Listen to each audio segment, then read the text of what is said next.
첫 번째, 하나님께서는 인간을 사랑하시어 그의 아들 예수 그리스도를 보내셨습니다. 이제 라는 얘기인데, 인간은 죄를 지었고 그 죄값으로 영원한 사망에 처하게 되었다. 이것은 그냥 목숨이 끝나는 죽음이 아니라 내 영혼이 영원한 지옥에서 멸망하는 존재, 영원한 지옥에서 영원히 그런 사망의 상태에 이르는 그런 걸 말한다고 얘기했죠. 그러한 어떤 사망에 처하게 되었는데 영원한 죽음이죠. 죄의 문제를 해결하지 못하는 인간을 하나님께서는 사랑하셨다라는 겁니다. 그냥 버려둘 수도 있는 거예요. 그런데 하나님께서는 그런 인간을 그냥 지옥에 가는 걸로 버려두지 않으시고 인간들을 사랑해 주셨다는, 그 사랑의 결과가 바로 누구냐? 바로 예수 그리스도입니다. 예수를 보내셔가지고 그 예수를 통해서 인간을 구원하셨다는 거죠. 그래서 요한일서 4장 10절에 보면은 사랑은 여기 있으니 우리가 하나님을 사랑한 것이 아니요 오직 하나님이 우리를 사랑하사 우리 죄를 위하여 화목제로 그 아들을 보내셨음이니라.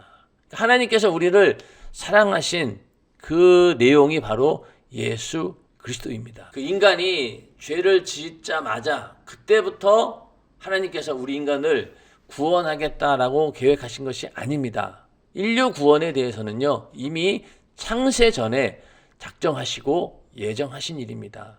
어떤 사람들은 인간이 선악과를 먹음으로 인해서 그때 비로소 하나님께서 인간을 저렇게 죽은 채로, 사망인 채로 둬서는 안 되겠구나, 인간을 구원해야 되겠구나 라면서 그때부터 예수를 보내야 되겠다라고 오해하는 사람들이 있는데 그렇지 않습니다. 하나님께서 우리 인간을 예수를 통해서 구원하시겠다라고 하는 그런 계획은 이미 창세 전에 예정된 일이죠. 자, 성경에 보면은요, 에베소서 1장 4절에서 5절에 창세 전에 그리스도 안에서 우리를 택하사 우리로 사랑 안에서 그 앞에 거룩하고 흠이 없게 하시려고 그 기쁘신 뜻대로 우리를 예정하사 예수 그리스도로 말미암아 자기의 아들들이 되게 하셨으니, 이미 우리를 구원하시고자 하는 그 구원의 계획은 창세 전에 있었다는 거예요. 네, 선악과를 먹을 때 하나님께서 어떻게 얘기했냐면은 선악을 알게 하는 나무의 실과를 먹지 말라. 네가 먹는 날에는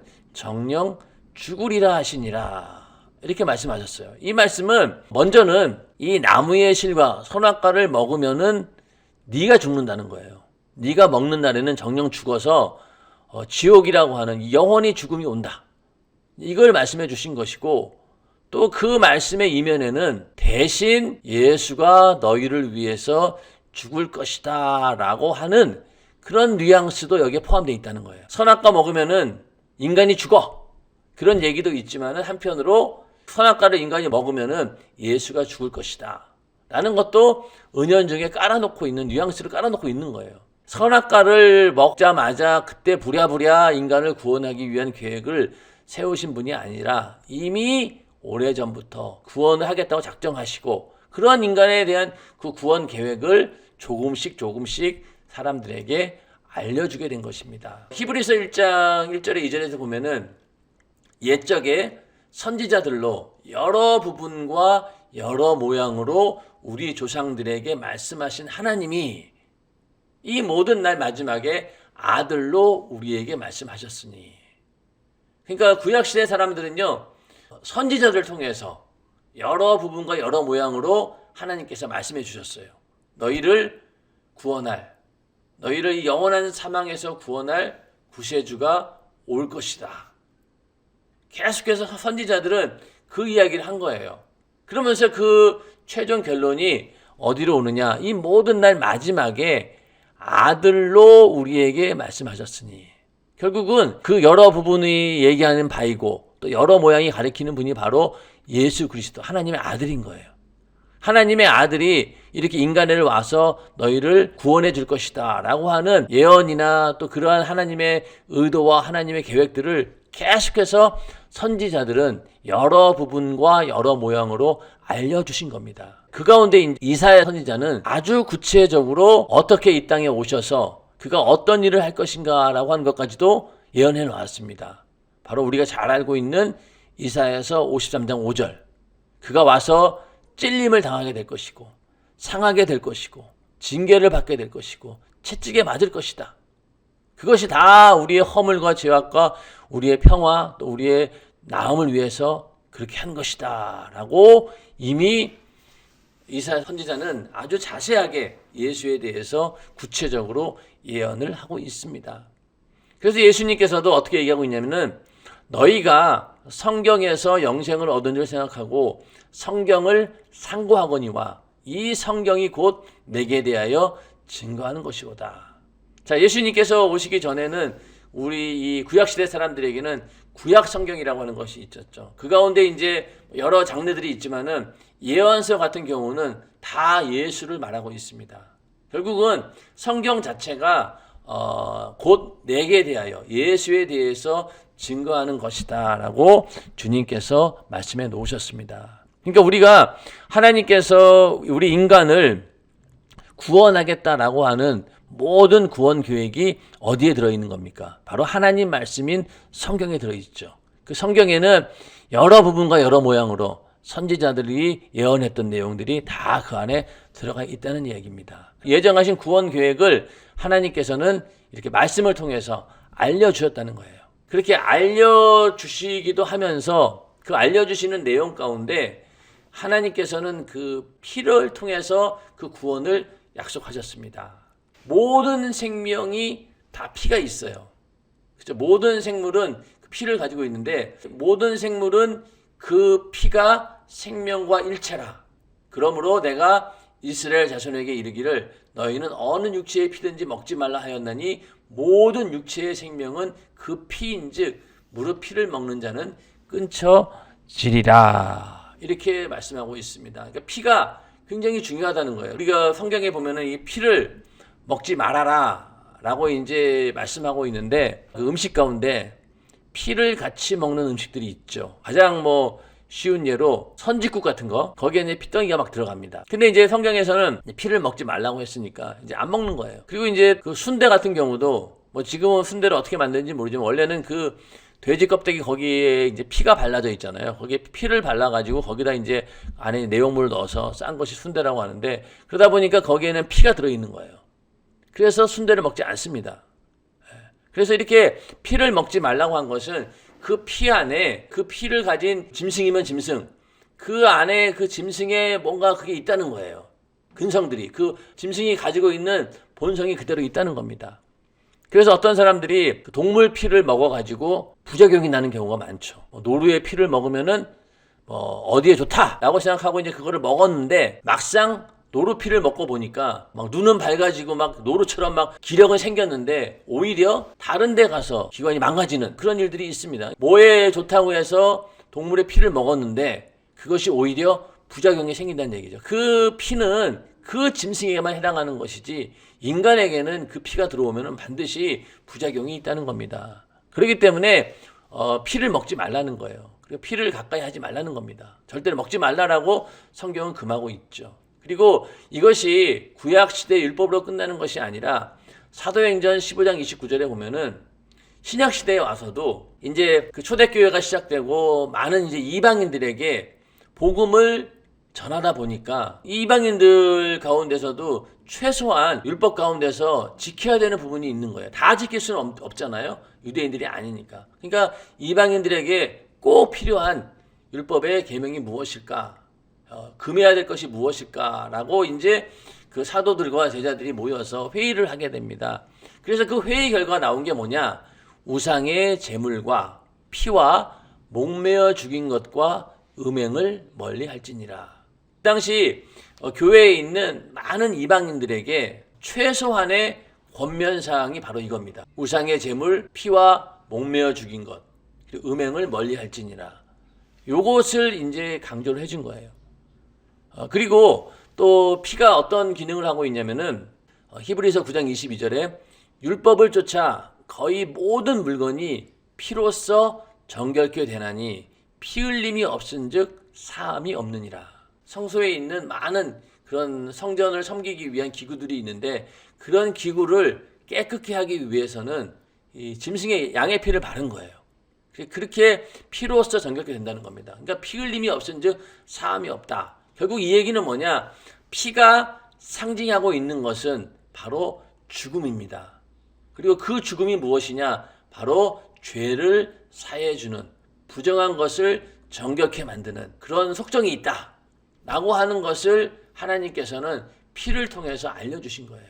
그러니까 피라고 하는 것이 이런 기능들을 가지고 있구나. 그 안에 생명이 있고 또 그 피로 인해서 거룩하게 하는, 정결케 하는, 또 죄를 사해주는 그런 기능이 있구나 라는 것을 이제 성경을 통해서 알려주신 거죠. 구약시대에 있는 모든 제사가 그 가운데 짐승의 피를 가지고 나오는 것이 왜 그렇겠어요? 바로 이 피를 통해서 죄를 용서받을 수 있다라고 하는 하나님의 약속 때문에 그런 것이죠.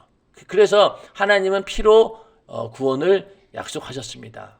그러다 보니 성경 전체는 이 피의 사건을 말하고 있고, 그 피의 사건을 통해서 무엇을 말하고 있느냐? 바로 예수를 말하고 있습니다. 자, 성경에 보면은 피에 대한 이야기가 어디서부터 나오냐면은 창세기 3장 21절에 보면은 아담과 하와가 선악과를 먹고 하나님께 범죄하면서 쫓겨나게 됩니다.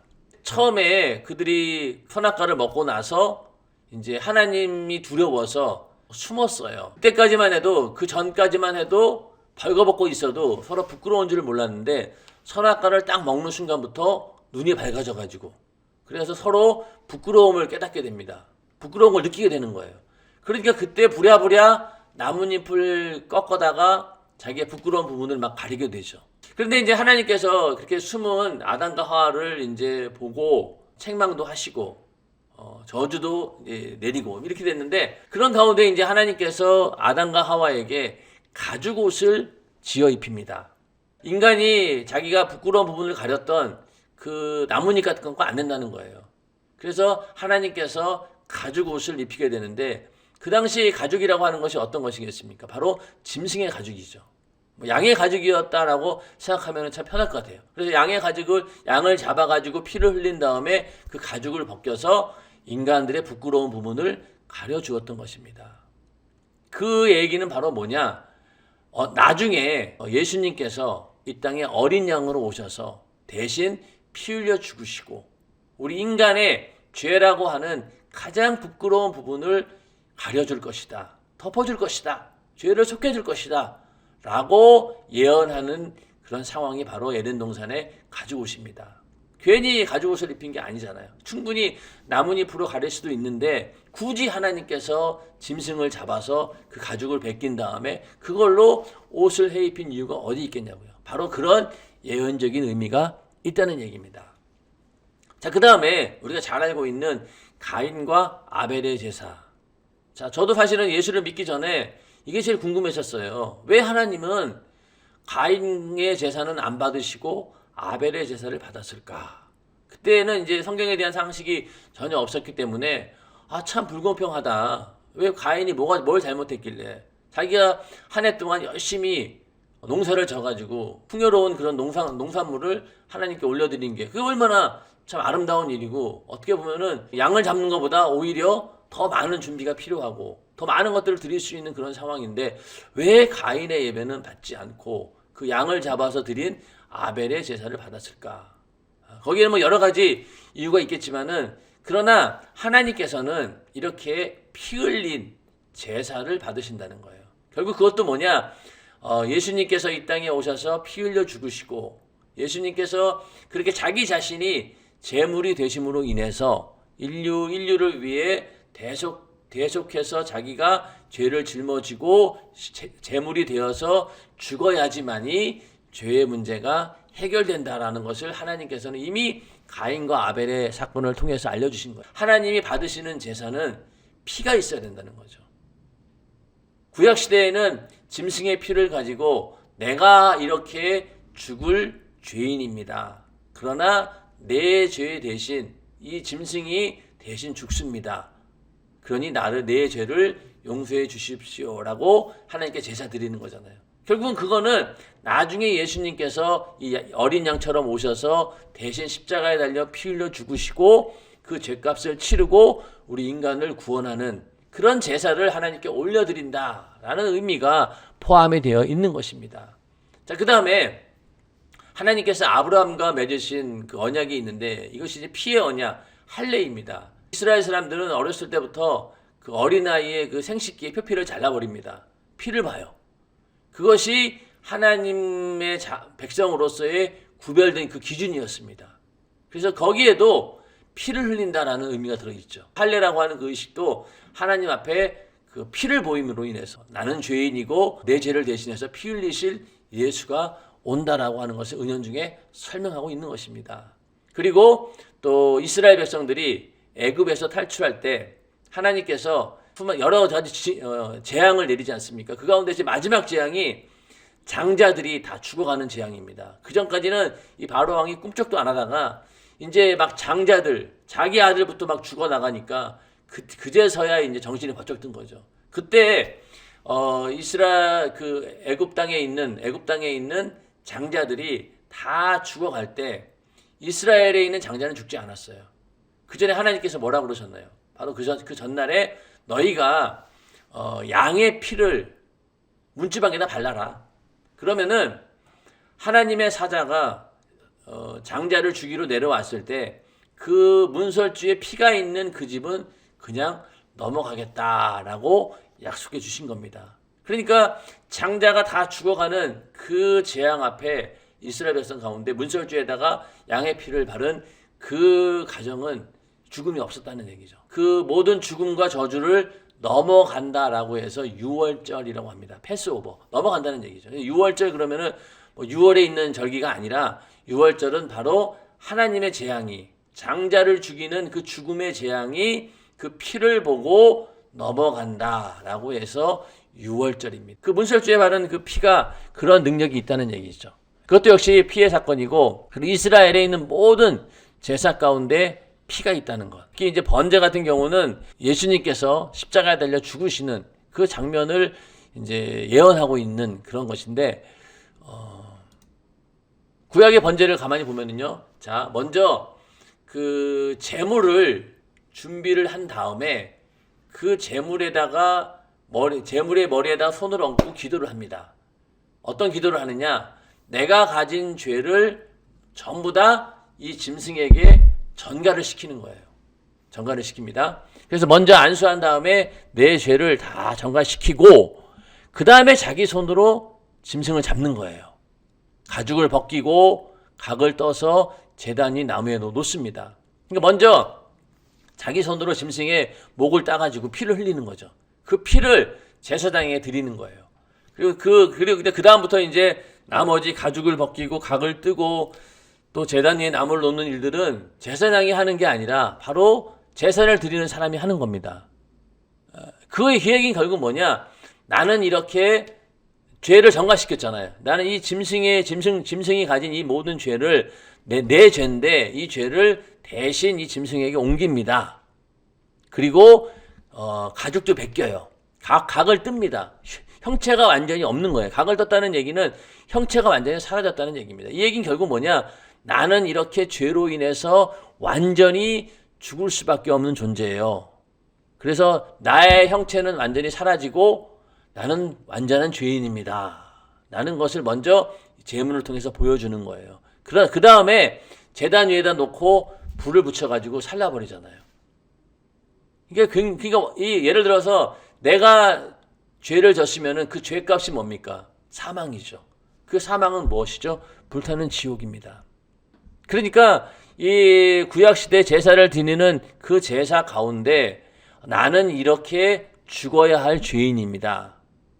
그리고 그 죄 때문에 나는 이렇게 지옥의 영원한 형벌을 피할 길이 없는 그런 존재입니다. 그런데 그런 존재가 이렇게 대신 짐승이 죽음으로 인해서 내 죄를 사해 주시옵소서라고 하나님께 올려드리는 제사입니다. 결국 그 짐승이 예표하고 있는 것이 바로 무엇이냐? 바로 예수 그리스도입니다. 그래서 이 구약의 번제 또 많은 제사들이 전부 다 뭘 얘기하고 있느냐? 예수님께서 십자가에 달려 피 흘려 죽으시고 우리를 구원해 줄 것을 상징하고 있다.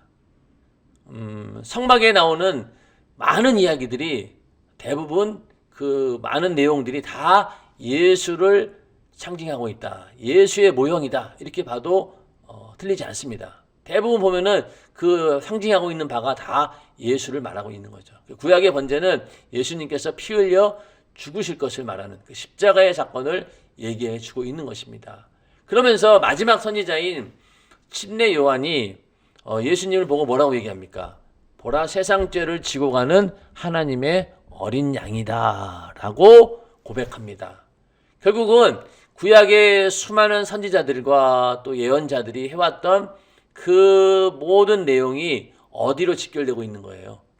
바로 세상 죄를 지고 가는 하나님의 어린 양, 예수를 보는 순간 침례 요한은 이제 마지막 선지자였던 거죠.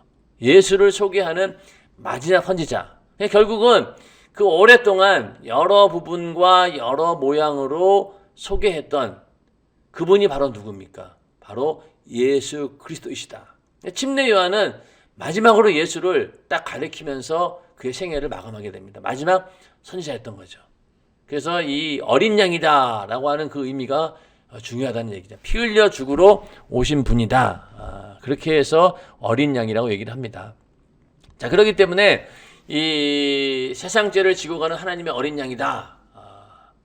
그래서 예수님께서 이 땅에 오셔서 자기 자신이 제물이 되신 거예요. 에베소서 5장 2절에 보면은 그리스도께서 너희를 사랑하신 것 같이 너희도 사랑 가운데서 행하라. 그는 우리를 위하여 자신을 버리사 향기로운 제물과 생축으로 하나님께 드리셨느니라. 그리고 베드로전서 1장 18, 19절에 너희가 알거니와 너희 조상의 유전한 망령된 행실에서 구속된 것은 은이나 금같이 없어질 것으로 한 것이 아니요 오직 흠없고 점없는 어린 양 같은 그리스도의 보배로운 피로 한 것이니라. 자, 어린 양에 대한 얘기가 또 나오는 거죠. 그러니까 이 어린 양이라고 하는 얘기는 바로 죽으러 오신 예수를 말하는 겁니다. 자, 그래서 우리가 찬양의 제목 가운데 이제 하나님의 어린 양을 찬양한다 이렇게 나오는데 좀 사실은 좀 예수하고 이 어린 양하고 이미지가 좀 맞지 않게 보일 수도 있어요. 우리가 예수를 하나님의 아들로 생각하고 막 하나님이신데 어떻게 그 어린 양에 비유할까? 근데 요한계시록 5장 13절에 보면은요, 하늘 위에와 땅 위에와 땅 아래와 바다 위에와 또 그 가운데 모든 만물이 가로되 보좌에 앉으신 이와 어린 양에게 찬송과 존귀와 영광과 능력을 세세토록 돌릴지어다. 자, 여기서 하나님께 올려드리는 찬송과 존귀와 영광과 능력, 이것은 누가 올려드리는 겁니까? 바로 구원받은 자들이 천국에 가서 이렇게 어린 양을 찬양한다는 것이죠. 그러니까 영원토록 내 할 말 예수의 피밖에 없네. 영원토록 내 할 말 예수의 피밖에 없네. 바로 우리가 죽은 다음에 천국에 가서도 오직 우리의 찬양의 제목이 무엇이냐? 나를 구원하신 예수 그리스도. 어린 양처럼 피 흘려 죽기 위해 오셔서 우리를 위해 제물 되신 하나님의 아들 예수 그리스도가 우리 찬양의 제목이라는 겁니다. 그래서 모든 만물이 함께 구원받은 자들과 더불어 하나님의 어린 양을 찬양하면서 모든 영광과 능력을 다 그분에게 돌린다. 하나님께서는 인간에 대한 구원을 계획하시고 그 계획을 알려주셨는데 뭘로 알려주셨느냐? 바로 피해 사건을 통해서. 그러면 쭉 성경 전체에는 이 피해 사건이 계속해서 흘러오고 있습니다. 그 모든 피해 사건의 중심이 무엇이냐? 얘기하고 싶은 바가 무엇이냐? 바로 하나님의 아들 예수가 피 흘려 죽으시고 우리 인간을 구원해 줄 것이다 라고 하는 것을 이렇게 사건을 통해서 말씀을 통해서 전해져 내려온 겁니다. 결국은 침례 요한이 세상 죄를 지고 가는 하나님의 어린 양을 보라 이러면서 모든 예언이 종결되었던 거죠. 그리고 지금은 우리가 예수님께서 이 땅에 오셔 피 흘려 죽으시고 부활하시고 다시 우리 안에 성령을 보내주심으로 인해서 그 예수 그리스도께서 이뤄놓으신 그 피해 사건이 우리 안에 들어와 있는 거예요. 경험한 사람들입니다. 우리가 구약시대 사람들과 비교가 안 될 만큼 큰 복을 받았다는 이유는 바로 그 사건이 우리에게 이루어졌던 것이죠. 그들은 실상을 가지지 못했어요. 하나의 어떤 모형이나 그림자를 가졌을 뿐이지만 우리는 예수라고 하는 실상을 가진 자들입니다. 그래서 영원토록 내 할 말 예수의 피밖에 없네. 그렇게 예수의 피가 중요한 것이죠.